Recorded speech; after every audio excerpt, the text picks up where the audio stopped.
we are again. It is Tuesday. Typical Tuesday. I'm moving slow. I figured we could start it on it. Get a little something done today. And tomorrow I'll probably get a bigger bite done. Christy's over in the house doing something with the tile. I'm going to go check on her real quick before I get started. I might have to quit working on the car for a while, help her out. And here we are. One of the things about using recycling metal, this is part of the roof of, or part of the door, actually one of the doors of the Valiant. You gotta clean it all up, strip all the paint off of it before you can use it. But it's good gauge metal, it's heavy metal. Probably the same kind of steel that was used in this car, since they're both from a 61, 62.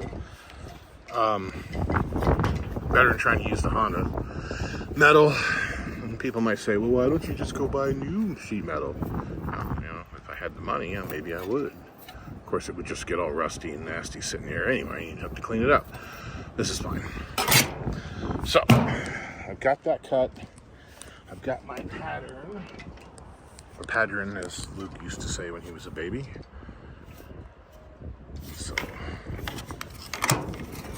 I did cut it out kind of big because I wasn't sure where we were going to be on it. So I just need to mark out where I need to fold it and go from there. Before I try to attach it though, I need to get in there and I need to get the belt sander and grind all the paint off. And then I need to paint this thing on the back side with either well through or probably just use the zinc. I use the well through on the weld parts and the zinc in the middle parts. We'll go from there. Alright, I got that all ground. I'm gonna get a scraper or something so I can't maybe get inside this seam here and try to get as much of this crap out as I can. And then a little more trimming on the patch, and I think we're ready to go. Alright, so I did get some stuff done. More than I thought I was going to get done, but still not a whole hell of a lot. I'll show you this job here. So I've been really dreading this job. So the two car bodies are pretty well tied together, but filling in this gap,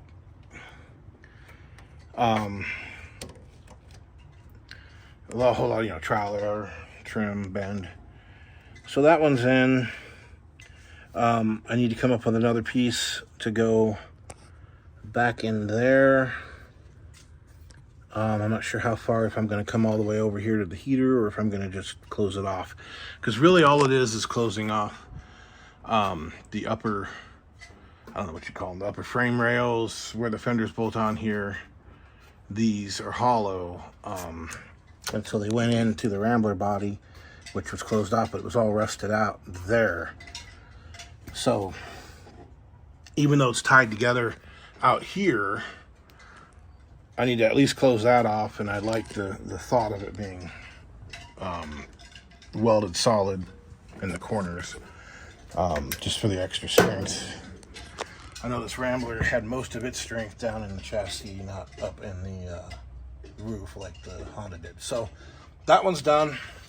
Now I got to come over here and I'm going to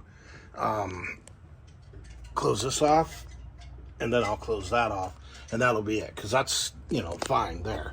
It doesn't go anywhere. And that's the zinc that I sprayed there to keep it from rusting. So tomorrow I should be able to finish that up and this up. It might take all day, and then I think once I'm done with that, I might jump on the wiper motor, because I have an idea there to see about making that work. I don't plan on finishing it tomorrow, but at least getting my thoughts, you know, figured out. So then I will jump on these corners back here. So, and then once those corners are done, I'll finish up all the bracing back here behind the seat. And then I'll do the windshield opening. And I think once that's done, for the most part, I'll be done fabricating, maybe finish up the wiper motor, and then jump on the truck. So it's coming right along. We're getting closer, one bite at a time. Anyway, that's it for tonight. So here it is, Wednesday, where I plan to get most of the work done today, but yeah, it's like Mother Nature has other ideas. So, as you can hear and see, the wind is raging. It's about 45 degrees. The wind chill was down around 13. And you can see all the mess in the road there, which is all from our trees and the rental trees. This one worries me because at least that branch right there is dead. Maybe the whole tree is dead. And all that pile of limbs is just off of this tree, which might be dead as well, which means I should probably move the damn cricket. You got limbs hanging off of there.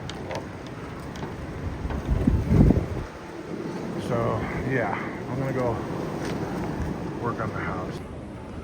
Gonna go help the wifey do the tile work on the house. Let's see. Aftermath. Windstorm 2025. Quite the mess. This is eating up all my content time for you guys, but it's gotta get done. All right. So I got it buttoned up. It's not pretty. It doesn't need to be. All it's there for is to keep air from coming in. All the strength is, you know, here and there. It's just extra. Now, that side's buttoned up as well. I think expanding foam has any place in automobiles. Yeah, expanding foam has no place in automobiles. So, garden variety hardware store, open cell urethane expanding foam has no place in automobiles.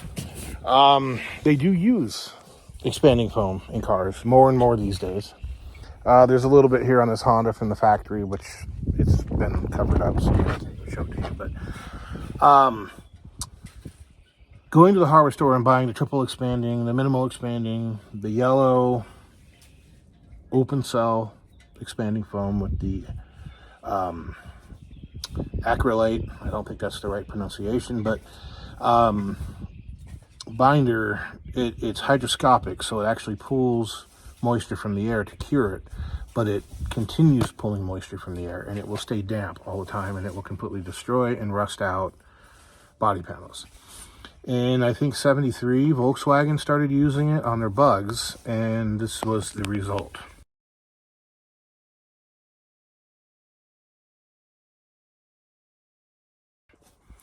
So as you can see, back by the C-pillar, the vent, they completely rotted out because they just suck moisture from the air and rust the whole deal out. And if you have any kind of a leak into them, they're way worse.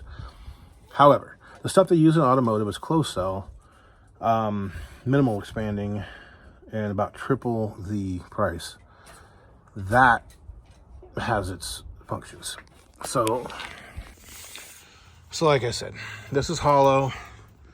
It runs down the old Rambler, I don't know what you'd want to call it, with the fenders bolted on, which of course, late model cars just have little pedestals to hold the fender bolts. They don't even use a full-on dealio anymore. So we're not going to fill this entire thing in. We're just going to fill it in back here in the cowl area and keep air from coming in or drafts from coming in. Moisture isn't even really going to be a problem because the air will be coming from underneath and in. That's again why we're going to use the closed cell stuff. This is crap. This was temporary to keep metal and crap from getting down in there.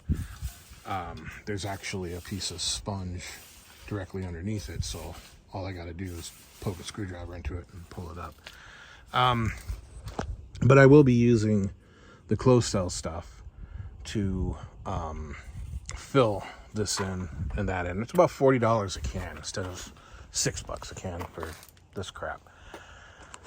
I will do that on both those sides, and then on these, when I tie that together, I'm going to fill at least this front half in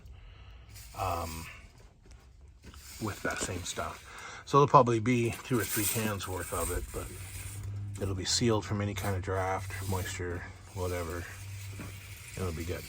So I'm going to go ahead now and jump on doing the patterns to cut those out, and hopefully I'll get those in tonight. Like I said, because of the storm yesterday, I didn't get anything done yesterday, and haven't got a lot done today because of the cleaning up from the storm, but I'm trying. We'll see. All right, got me a little patch panel here. I just need to pie cut it so I can make the curve here. When this is in, I'm gonna come around and drill a hole and then weld it over this so that it's a nice tight fit there. And then that'll get filled with the automotive foam when it's done. So nothing is in there, nothing, I don't think anything could get in here, but just in case, we'll see. Well, here's what I got done. Like I said, I'm gonna make a cover, go over this. It's gonna fit very snug to this. And again, for the 1000th time, I'm not a welder. This doesn't have to be strong, it just has to be tied.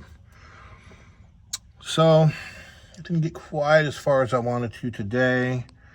I did get that side. When I cut these out, I cut them both at the same time. So that one's cut out, but it's not trimmed or folded or anything. So it's dinner time. I'm gonna go eat, and I don't know if I'll get more done tonight or not, but I'll be back out here in a bit. All right, I'm calling it a night. I've got the harness for the wiper motor here.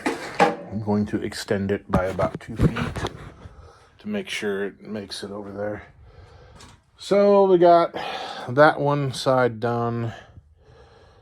Well, mostly done. I still need to do a corner. Let me show you here.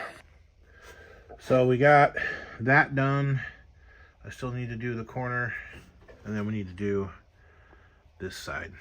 So it was a lot, plus the dashboard stuff. Thank God that's done. Contorting myself under dashboards just doesn't work for me anymore. Yeah, so we'll get those 2 or 3 pieces done, and then I can jump on the bracing that's up there that bolts in place / welds in place. Yeah. And then once that's done, I come up here and work on the window, the pinch weld here, so I can get the windshield glued in. And then box 2 will be done, and I can jump on to box 3. But that's it for tonight. The video will be up tonight. Not a whole lot going on, but in spite of everything, we got some stuff done. And I'll see you guys next week.